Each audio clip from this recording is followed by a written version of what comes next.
Hello everyone and welcome to a new series নিজের টাকায় কেনা টেক রিভিউ।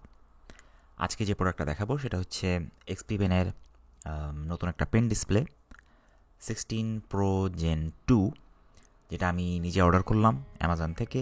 কারণ এক্সপি পেনের ওয়েবসাইটের চেয়ে অ্যামাজনে দেখলাম দাম কম ছিল। অর্ডার করলাম, বাসায় দিয়ে গেল। এখন এটার আনবক্সিং দেখাবো প্রথমে, তারপরে দেখাবো প্রোডাক্টের রিভিউ। এটার স্পেক্স সম্পর্কে যারা জানেন না তারা গুগল করে ওয়েবসাইট থেকে ডিটেল স্পেক্স দেখে নিতে পারেন। তবে আমার জন্য যেগুলো মেজর ফ্যাক্টর ছিল সেগুলো হচ্ছে প্রথম, এটার 16K pressure sensitivity. 16K pressure আর কোনো ডিভাইসে এখন পর্যন্ত আছে কিনা আমি জানি না। ওয়াকমের পেনগুলো সব 8K প্রেশার সেন্সিটিভিটির। এর আগে যতগুলো ইউজ করছি হুইয়নও 8K প্রেশার, এটাই দেখলাম প্রথম 16K প্রেশারের একটা ডিভাইস। তাই সেখানে ভিন্নতাটা কেমন, নতুন কিছু আছে কিনা এটা দেখার জন্য এটা কিনলাম। প্লাস এটার আরেকটা মেজর ফ্যাক্টর ছিল যে এটা 2K ডিসপ্লে, রেজলিউশন বেশি ওয়াকমের অন্য ডিভাইসের চেয়ে, বা এই প্রাইস রেঞ্জের অন্যান্য পেন ট্যাবলেটের চেয়ে রেজলিউশন বেশি ছিল। 2K মনিটর আমার নেই, আমার বাসায় যে মনিটরটা সেটা এইচডি মনিটর, সবসময় এইচডি মনিটরই ইউজ করে এসেছি। তো ভাবলাম 2K মনিটর বা 2K ডিসপ্লেটা কেমন সেটা দেখার জন্য এটা টেস্ট করা যায়। প্লাস এটার দাম বেশ আমার বাজেটের মধ্যে ছিল। নতুন একটা ডিভাইস কেনার ইচ্ছা হচ্ছিল, কারণ মনে হচ্ছিল যে নতুন একটা পেন ডিসপ্লে ডিভাইস দরকার, যেটাতে আমি আরামসে আঁকতে পারি এবং তাতে আমার আঁকা অনেক বেশি ইম্প্রুভ হয়ে যায়। তাই কারণে প্রোডাক্টটা কেনা। প্রোডাক্টের আনবক্সিং দেখাচ্ছি। আনবক্সিংয়ে ইউজুয়াল জিনিসপত্র যা যা থাকে। এখানে পেন ডিসপ্লেটা নিচে একটা ভালো জিনিস, যেটা নিচে একটা স্ট্যান্ড দেওয়া আছে। তো এটাকে একটু 35 ডিগ্রি অ্যাঙ্গেলে টেবিলের মধ্যে রাখা যায়। প্লাস এটার সাথে আছে গ্লোভস, আছে কিছু অ্যাডাপ্টার, বিভিন্ন ধরনের প্লাগ পয়েন্ট, কেবল এবং পেন। প্লাস সাথে আরেকটা জিনিস যেটা হচ্ছে একটা রিমোট। এই রিমোটটাও এটার সাথে আসে, যেটা এক্সপি পেনের একটা এরকম একটা ডিভাইস আসলে আগেও দেখছিলাম, যেটা হচ্ছে শর্টকাট কি এর একটা ছোট রিমোট, যেটা এক্সপি পেন এই ডিভাইসের সাথেই শিপ করে। এটার মধ্যে একটা হুইল আছে, বেশ কিছু বাটন আছে যেগুলোকে কাস্টম অ্যাসাইন করা যায়। তবে আমার জন্য এটা খুব একটা ইম্পর্টেন্ট না, কারণ আমি কিবোর্ড শর্টকাটেই বেশি অভ্যস্ত এবং এত শর্টকাট কি আমি ব্যবহার করি যেগুলো আসলে এখানে ম্যাপ করা সম্ভব না বা অনেক সময় সাপেক্ষ। তবে আমি ব্যবহার করে দেখছি, এটা ব্লুটুথে কাজ করে, চার্জ দেওয়া যায় এবং একটা ব্লুটুথ ডিভাইস পিসির সাথে রেখে সেটাকে কানেক্ট করা যায়। খুবই ইজি এবং কাস্টমাইজ করাও ইজি।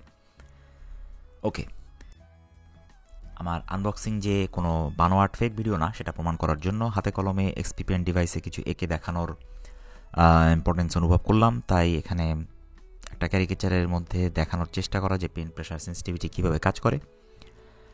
ক্যারিকেচার করছি এটা একটা জাস্ট ক্লিপ স্টুডিওতে, এবং ক্যানভাস সাইজ নেওয়া 4K। দেখতে পাচ্ছেন যে 2K রেজলিউশনের কারণে এখানে কিন্তু অনেক জুম করে মাখতে পারতেছি, এটা একটা সুবিধা। প্লাস 2K রেজলিউশনের আর একটা জিনিস হচ্ছে যে ক্যানভাস সাইজটা অনেক বড় পাওয়া যায়, যে মেনু সাইজগুলো ছোট হয়ে যায় এবং ক্যানভাসের যে জায়গাটা যেখানে আমি আঁকতেছি ওই জায়গাটা অনেক বেশি পাওয়া যায়, যেটা যেটা হচ্ছে এইচডি মনিটরের ক্ষেত্রে অনেক সময় যেটা হয় যে ইউআই বা এটসেট্রা এগুলি ক্যানভাসের মধ্যে অনেক বেশি চলে আসে এবং ক্যানভাসের জায়গাটা কমে যায়। মানে আসলে এটা মনিটর রেজলিউশন যত বেশি হবে তত আপনি ইউআইটাকে অপটিমাইজ করতে পারবেন, সেটা একটা ভালো জিনিস। একই সাথে এখানে পেন প্রেশারের যে জিনিসটা দেখলাম, পেন প্রেশার খুবই খুবই সেন্সিটিভ। বেশ ওয়াকমের চেয়ে খুব বেশি ডিফারেন্স আমার কাছে কিছু মনে হয়নি, কারণ আমি ওয়াকমের যে প্রোপেন 2 সেটা ইউজ করে দেখছি অনেক ডিভাইসে। আমার এতদিন ধরে ওয়াকমের একটা ডিভাইস ছিল যেটা হচ্ছে ইন্টুওস, সেখানে প্রোপেন 2 ছিল, অনেকটা ওটার মতোই ফিল, যদিও সেন্সিটিভিটি একটু একটু অ্যাডজাস্ট করতে টাইম লাগে, বাট মানে এমন কিছু না যেটা আসলে ডিল ব্রেকার।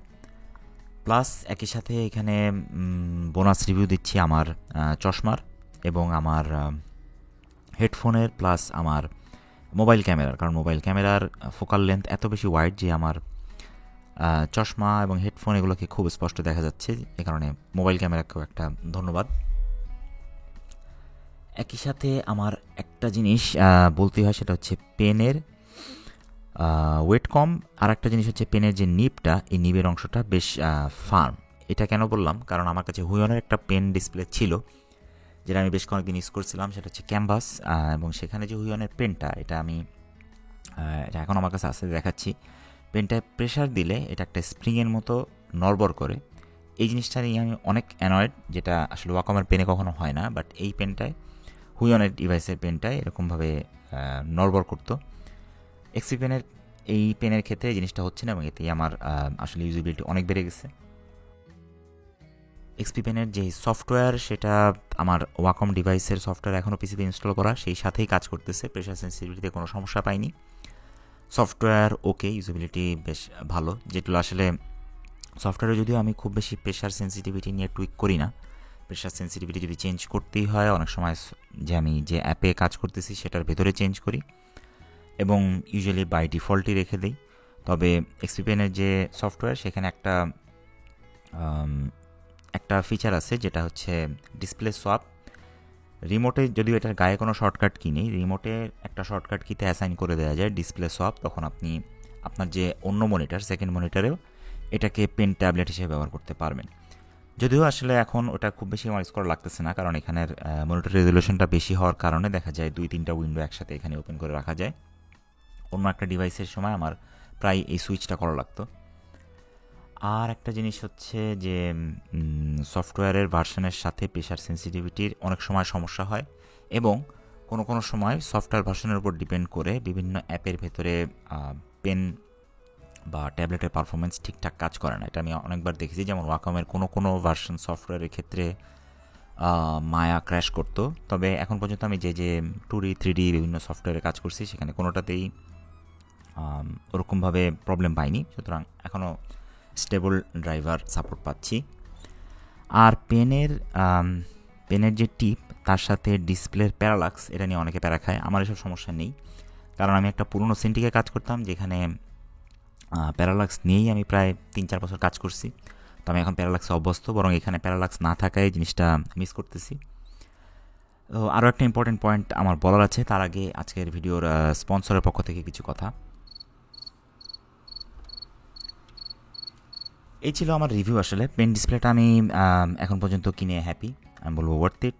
এটা কেনার পরের থেকে আমার বেশ কিছু ইমপ্রুভমেন্ট হয়েছে, যেমন আমার মাথার খুশকি কমে গেছে, মুখের দাগ কমে গেছে এবং অ্যাসিডিটির সমস্যা কমে গেছে। তবে আঁকার ক্ষেত্রে যে প্রবলেমগুলো ছিল সেগুলো এখনও আগের মতোই আছে। পেন ডিসপ্লের প্রেশার ভালো, রেজলিউশন ভালো, প্লাস কালার কারেকশান মানে কালার অ্যাকুরেসি, যেটা মনিটরের কালার অ্যাকুরেসি বেশ ভালো। এটাতে আমি একটা ছবি এঁকে প্রিন্ট করেও দেখছি, প্রিন্ট মোটামুটি এক্স্যাক্ট কালারই দিচ্ছিল। বাংলাদেশে এটা অ্যাভেলেবেল কিনা বা কোথায় পাওয়া যাচ্ছে কোনো ইনফরমেশান আমার কাছে নেই। যদি কেউ জানেন আমাকে জানাতে পারেন, আর যদি কেউ কিনে থাকেন আপনাদের এক্সপিরিয়েন্স আমার সাথে শেয়ার করেন। আমার চ্যানেলে সাবস্ক্রাইব করুন, লাইক করুন, শেয়ার করুন, আর চাইলে আমার গ্রুপে জয়েন করে ফেলতে পারেন, art support with arts by rats. সেখানে আপনারা আঁকা পোস্ট করতে পারেন, যেখানে আমি ইররেগুলারলি ফিডব্যাক দিয়ে থাকি, তবে চেষ্টা করতেছি রেগুলার ফিডব্যাক দেওয়ার। এই তো আজকের মতো এ পর্যন্তই, আর নেক্সট ভিডিওতে কথা হবে। বাই।